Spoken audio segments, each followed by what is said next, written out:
Imagine a point in the middle of the Nevada desert, not even marked on maps. You're not allowed to fly over it, enter it, walk around it, ask detailed questions about it. No one is allowed, not even if you are the President of the United States.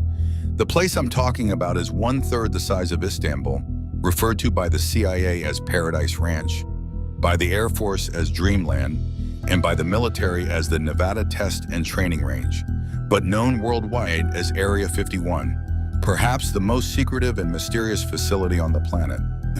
Why is it called Area 51? What is hidden inside? Even though it's the size of a large city, why does it reportedly have underground structures even more complex than what's on the surface? And most importantly, what goes on there? Or, in an even more frightening possibility, what is held prisoner there? Let's seek the truth together.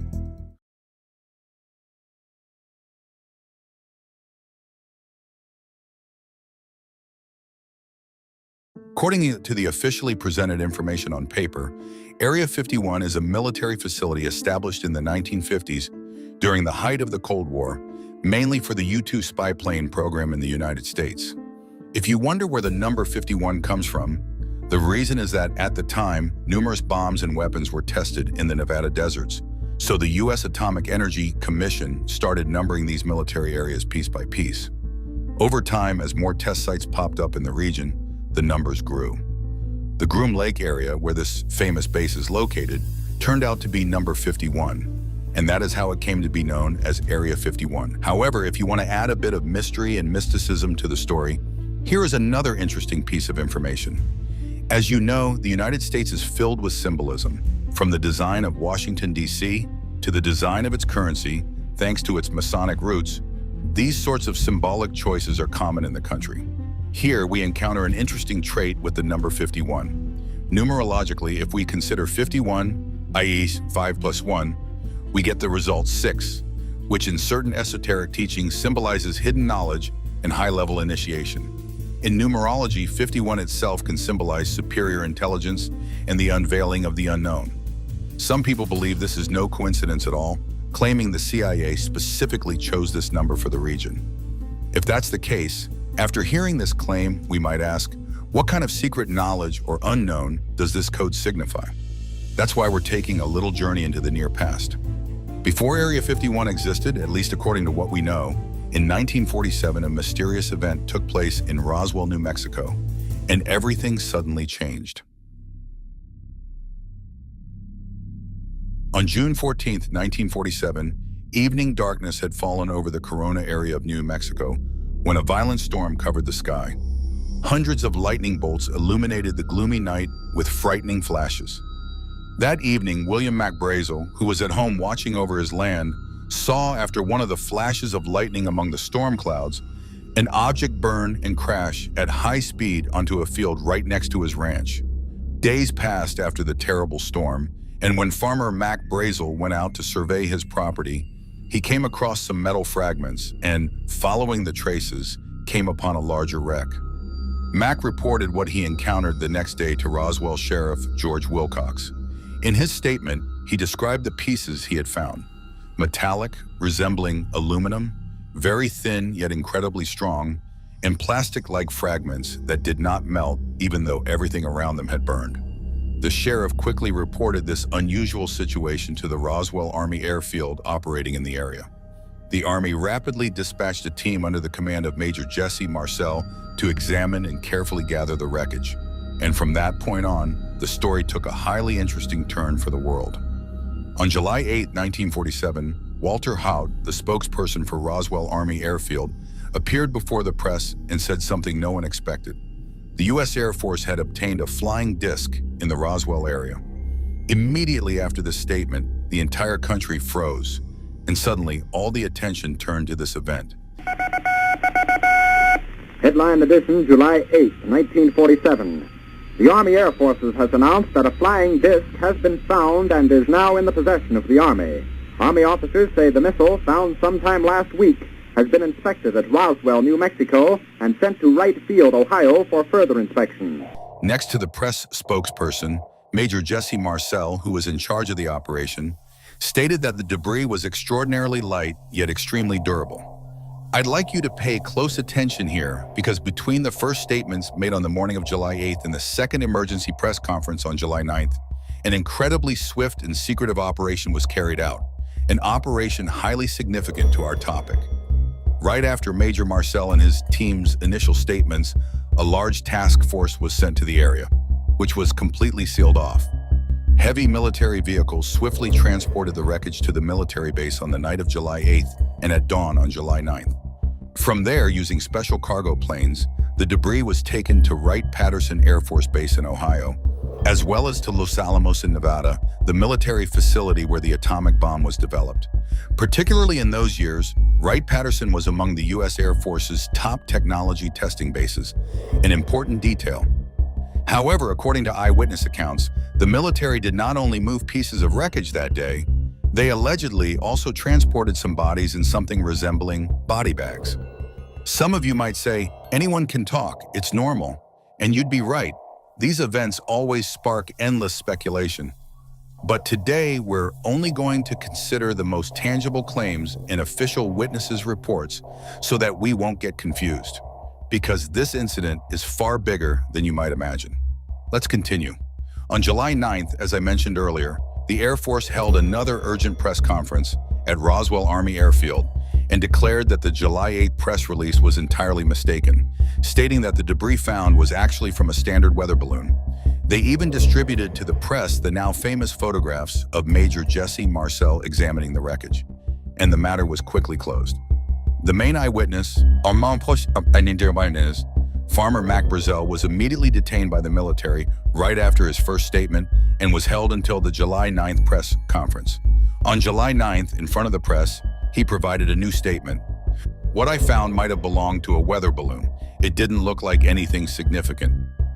He closed his speech with these words, "I wish I had never gotten involved in this incident."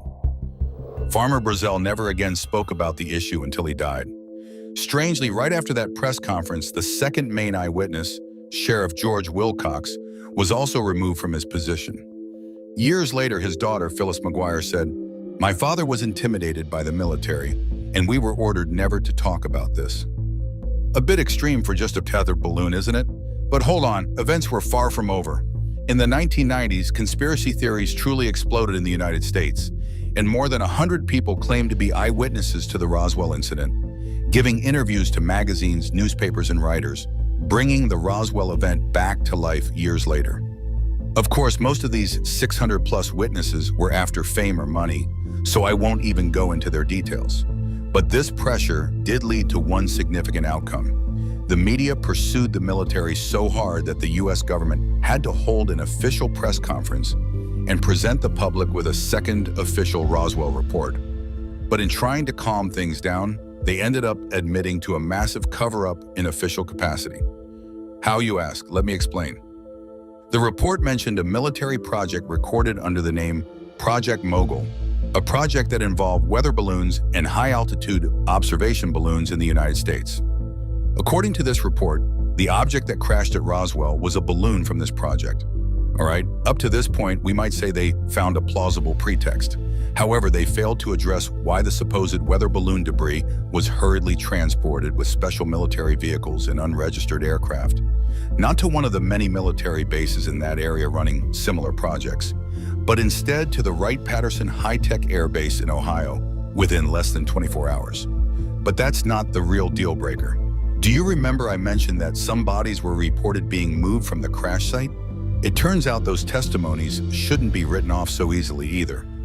Different eyewitnesses, surprisingly, described the same features regarding the bodies they saw transported from the crash site.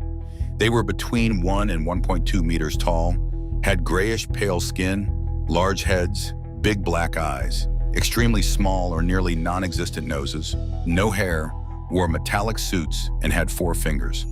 Basically, the classic gray alien description was used for the first time in an official context, and from that point onward, it became part of popular culture.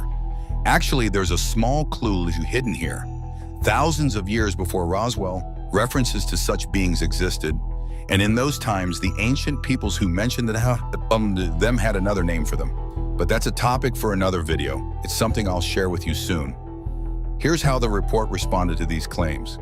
Operation High Dive. This operation was a fundamental parachute test program of the U.S.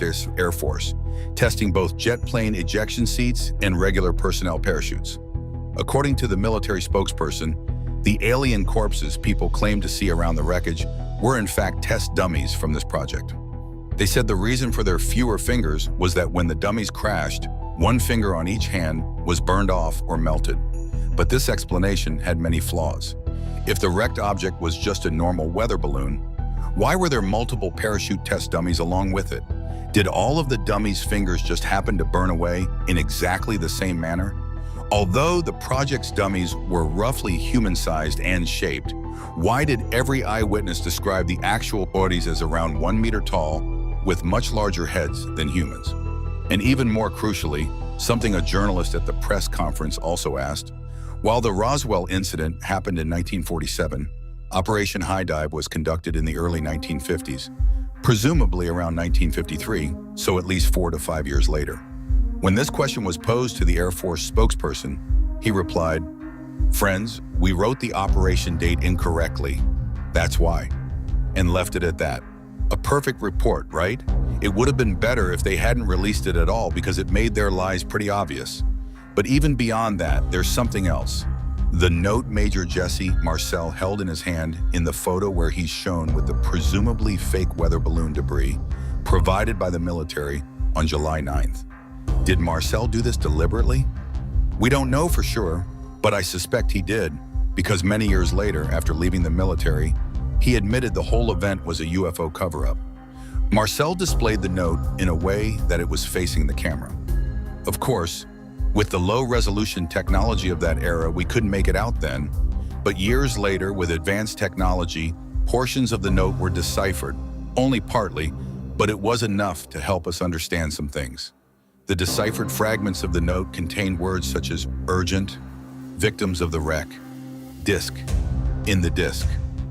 Whether Marcel did it intentionally or not remains unknown, but it helped reveal some facts many years later, thanks to technological advancements. To top it all off, in 2013, an old document was discovered in FBI archives. A formal memorandum written on March 22, 1950, by an FBI special agent named Guy Hottel, who served in the FBI's Washington office. Its title was Information on Flying Discs, and its contents read as follows. An Air Force investigator stated that 3 so-called flying saucers had been recovered in New Mexico. They were described as being circular in shape with raised centers, about 50 feet, 15 meters in diameter. Each was occupied by 3 bodies of human shape, but only 3 feet tall, dressed in metallic cloth of a very fine texture. Their clothing resembled the anti-blackout suits used by our high-speed flyers. According to Mr. Name Censored, the radar in that area had interfered with the controlling mechanisms of the saucers, thus causing them to crash. So go ahead, enjoy this colossal dessert of the Roswell UFO crash cover-up. Take a deep breath, because that was just the first part of the video. Now we're delving into even darker territory. Right after this incident, a new unit and a new facility emerged, one that no one can enter without permission, and that, according to some claims, is designed so that the being allegedly held there can never leave. Welcome to Area 51.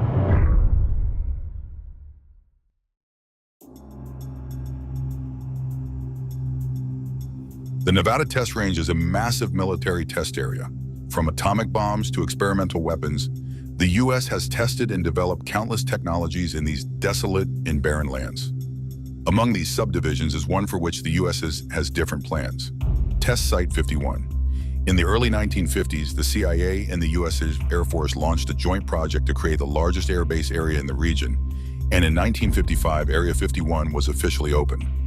Now, if we were to consider the Area 51 topic in a straightforward manner, we might think that many bizarre or so-called paranormal events the media highlights are, in fact, quite normal rumors considering the nature of this region. Why? Because it's a place that has, from the time it was established, tested and developed highly classified projects in military aircraft. For instance, in 1955, the U-2 high-altitude spy planes were tested here. Because people knew nothing about them, citizens frequently reported sightings of these planes, and more importantly, the way they reflected sunlight from high altitudes, thinking they were UFOs. Not only that, but in the 1960s, the strangely designed SR-71 Blackbird and A-12 Oxcart hypersonic spy planes were also tested here, causing panic among civilians unfamiliar with such designs. In the 80s and 90s, the F-117 Nighthawk stealth aircraft, and interestingly enough, even some genuinely disc-shaped experimental aircraft, were tested. So when you look at it rationally day and night, the base has been testing many classified and unconventional aircraft unknown to the public. Because of the massive impact Roswell had, people immediately linked it to UFOs. That's actually the background for 90% of all Area 51 conspiracy theories circulating out there. But there's also the remaining 10, and that's where things get truly dark. Let's delve into that darkness. From my perspective, when investigating a conspiracy theory, I don't just consider how interesting the claims sound. More important to me are the counter-arguments, which help me understand the depth or possible truth of a conspiracy. As you saw with the Roswell Incident, it's the best example. There are 1,000 claims, naturally turning the matter into a mess. But for instance, that nonsensical 1997 military report helped me better understand the extent to which the event was covered up. When analyzing Area 51, we have to follow a similar approach, connecting only relevant dots without conflating unrelated issues. Area 51 was established through the cooperation of the Army and CIA, and with extraordinary powers, approved by President Dwight Eisenhower of that era. As far as I know, it's the only military base in the US where the CIA holds such decisive authority. Its management principle is known as need to know, and you'll soon understand what that means. The president who authorized its creation and who oversaw the development of America's most secretive technologies there, one day requested a report on the facility, but this request was denied. When repeated, it was denied again. Remember, this is the president, commander-in-chief of the Army, who has the authority to deploy nuclear weapons, effectively the top figure in the entire state structure. Yet apparently he did not have a high enough clearance level to be briefed on a military base in his own country. So who does have that clearance then? We'll get to that in a bit. Inevitably, Eisenhower was furious, so in 1958 he threatened the base with this ultimatum. If you do not tell me what's going on, I will send in the US Army. From that point forward, history splits into two paths, and I'll share them both. You decide. According to the first claim, after this ultimatum, Eisenhower traveled to Palm Springs, California on February 22nd. That's a real fact. There are official records. However, from the evening of February 22nd to the morning of February 24th, the president disappeared. There's no official record of where he went, and that part is also real.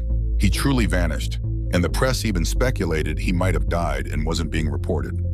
According to some claims, the president was secretly taken to Area 51 during that unaccounted-for night and was briefed on what was being done there. Some even say he met a living, gray alien from among the bodies recovered in Roswell. Of course, that's speculation, but what isn't speculation is that after this missing night, Eisenhower never again spoke about the place. He simply gave one final warning before leaving office. The American democracy must remain ever vigilant against the growing power of the military-industrial complex. This structure, acting in the name of national security, has the potential to undermine democracy. The reason for this statement is the harsh reality he faced of discovering a power within the US that is essentially above the president and all other agencies. That's the more mysterious version of events. The official explanation is that the president had a sudden dental emergency that evening and went to see his dentist. End of story. Whichever scenario you believe is up to you, but don't forget that Eisenhower wasn't the only president to be denied.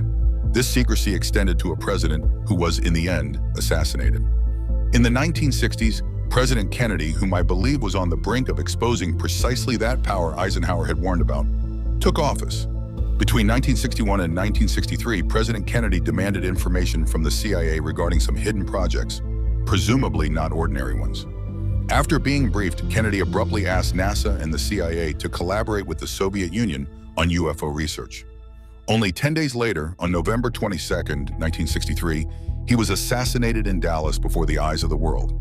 Before he was killed, he gave a speech which, in my opinion, demonstrates what Kennedy discovered and how correct Eisenhower was. I'd like to read a summary of that speech. The full version will be in the link in the description. We are opposed around the world by a monolithic and ruthless conspiracy that relies primarily on covert means for expanding its sphere of influence, on infiltration instead of invasion, on subversion instead of elections, on intimidation instead of free choice, on guerrillas by night instead of armies by day.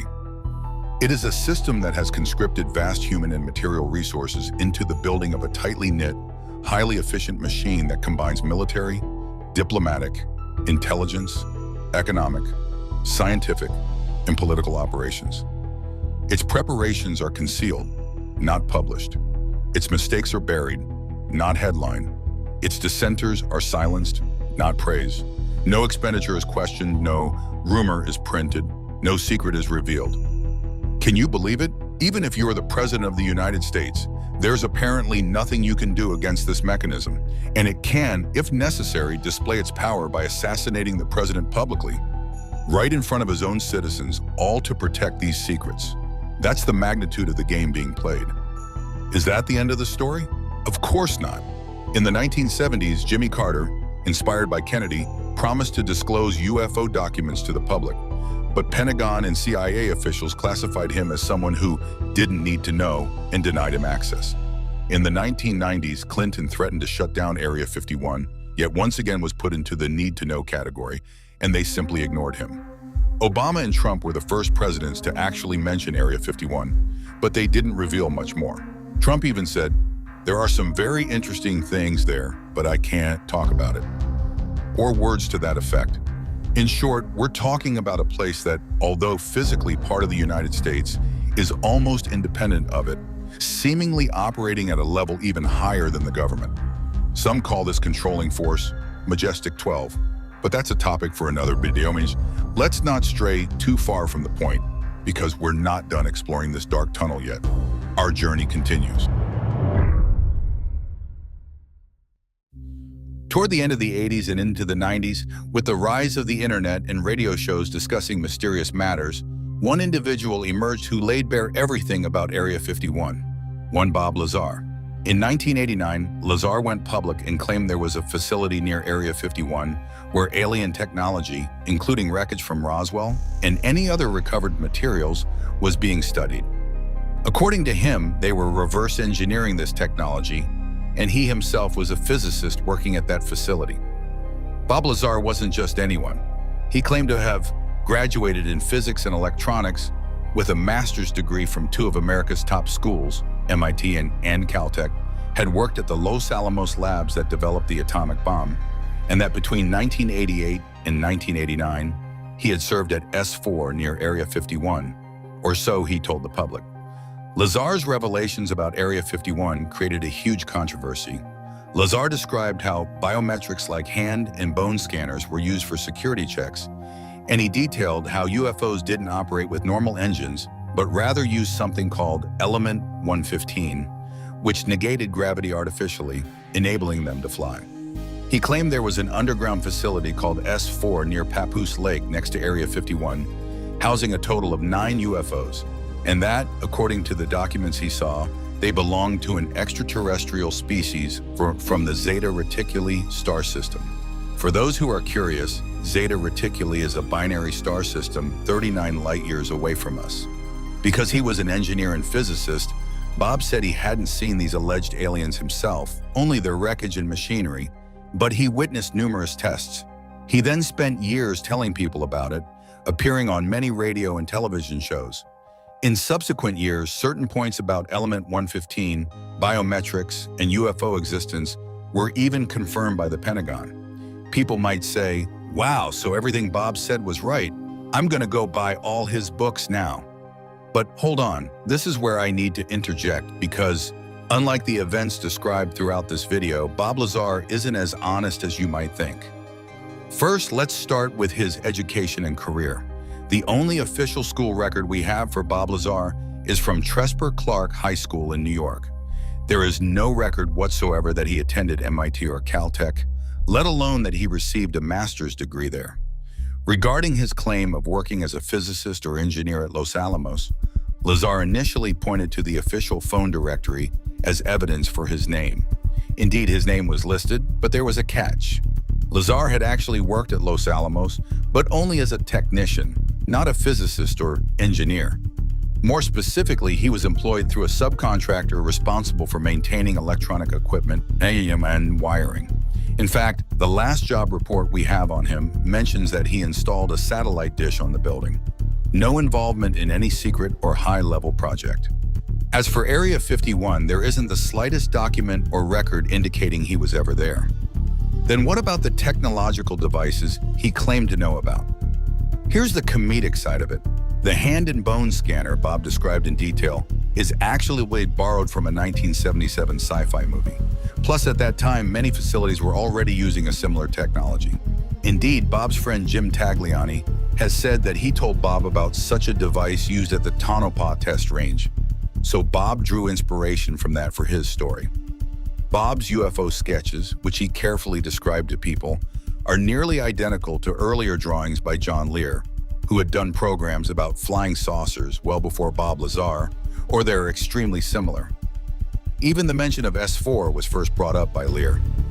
How about element 115? The scientific community numbers elements consecutively. When Bob Lazar first brought up element 115, the known elements only went up to 109.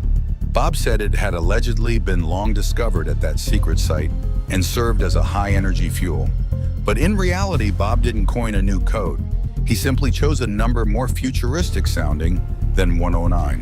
Moreover, just 2 weeks prior to Bob's press statements, Scientific American had published an article referencing the possibility of element 115. Officially, the element was eventually synthesized in 2003 by researchers at the Dubna Nuclear Institute in Russia, and it was named Moscovium. Contrary to Bob's claims, it is highly unstable and decays within milliseconds. I could present more evidence disproving all of his other claims, but to avoid dragging on, I'll add some references in the description if you want to delve deeper. You might now wonder, Bushboy, then is the guy crazy? Why make such claims? The answer is simple: money. During those years, people in America were making serious profits from such conspiracies, and Bob Lazar was already deeply in debt before he concocted his story, owing $60,000 to everyone from his father to the Los Alamos Bank.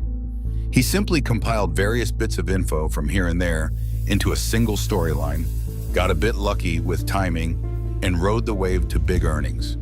Through his own website, he sold questionable chemicals without official permits to UFO enthusiasts, along with UFO drawings, mugs, t-shirts, guest appearances, and even operated 2 brothels, accumulating multiple lawsuits, but managing to scrape by.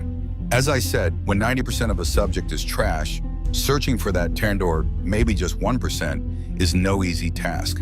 So since nearly 99% of Bob Lazar's wild claims about Area 51 and similar figures accounts appear to be false, does that mean these facilities are just ordinary places? Of course not. The facility is indeed used to test extremely advanced technologies, which either by coincidence or not, advanced very rapidly in the decade following the Roswell crash. It's no secret that intriguing experiments are continually conducted there. Remember the Roswell Incident and the denial of information to U.S. presidents? This level of secrecy may be hiding something truly extraordinary, and it's not just the presidents. Anyone working at Area 51 by virtue of their contract cannot even speak among themselves about the projects they're working on. Otherwise, they can be charged under the most severe national security laws, facing 10 to 20 years, or even life in prison for treason. The employees are flown in from Las Vegas on private jets operated by an airline codenamed Janet, set up just for Area 51. Essentially, no one who actually works there can reveal anything. A power capable of assassinating a president in front of everyone would certainly destroy them in the conventional sense. Consider this. Edward Snowden exposed nothing more than the illegal surveillance of citizens by the NSA, yet he was forced to flee the country and is still facing a life sentence. WikiLeaks founder Julian Assange, who hacked and leaked government misdeeds, had multiple attempts on his life and is being threatened with up to 175 years in prison. Therefore, if someone is out there leaking Area 51 secrets and still walking free, you can be certain they're lying. Keep that in mind. Bob Lazar is the prime example of this phenomenon. He was the foundation of a paper house that collapses when you remove him, but not everything collapses. This video is actually just the first part of a big series, showing you how a hidden state within the US, one that some claim essentially took over the country beginning in the late 1940s, was born, focusing on UFO events and the phenomenon that even US presidents warned about. We're not talking about a Masonic or similar structure, but rather a power controlling the highest technology, possibly even with extraterrestrial links. In the next parts, we'll go deeper by looking into Majestic 12, Project Blue Book, the Men in Black, and other topics. My aim with this video structure is to show you the real events that genuinely happened and, from them, illustrate how they gave rise to certain popular falsehoods. Understanding this distinction is crucial because these topics are an ocean of information, but at the same time, a great deal of that ocean is polluted by disinformation, some of which, ironically, is spread by government organizations, so you can't get close to the truth. I hope this separation became clear both in last week's Real Conspiracies video and in today's video. As I've mentioned, Bob Lazar is the most famous example, and that's why I chose him. Otherwise, there are countless people and outlandish claims. People saying there's an interdimensional portal there, that negotiations with aliens happen there, that UFO shootouts have occurred, that soldiers were kidnapped, and so on. But I prefer not to delve into those because almost all of them are unsupported claims intended to attract attention. If we dive too deep, we'll lose track of reality. In future videos, we'll continue in a similar manner so we can reach the deepest verifiable layer of these matters. Yes, it's impossible to get all the way to the bottom, but we can at least expand our general knowledge based on the facts we can access. So let me ask you this question. What could be so secret that even US presidents are denied access? What do you think might be hidden there? If you have any well-supported information on this, please share it in detail in the comments so we can discuss. But let's keep it grounded. Thank you all for watching. If you enjoy this type of content, please subscribe to the channel and share the videos with your friends. See you in the next video.